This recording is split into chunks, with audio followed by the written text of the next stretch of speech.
That's the difference between an American policy that pushes and gets stuff through and one that doesn't. Hi, my name is Nadia, and I'm a senior at the college. Advisor Sullivan, in your time in office, you repeatedly refused to call what's going on in the Gaza Strip a genocide, despite your European colleagues and the United Nations claiming it so. As you can see in the posters around here, we have up to 51,000 Palestinians dead as a result.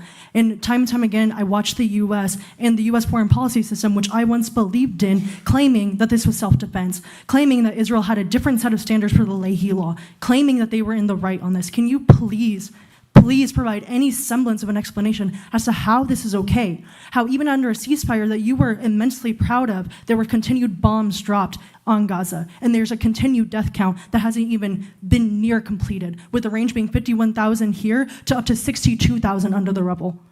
Thank you. I have not called it a genocide because I do not believe that it is a genocide. Despite the United Nations calling it so. A rapporteur at the United Nations did call it a genocide. She has her perspective. And I have not just my personal perspective, but the perspective of what our government looked at with respect to intention here. From my perspective,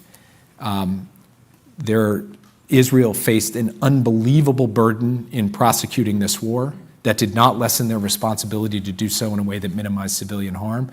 And we spent a hell of a lot of time working this issue. I did personally.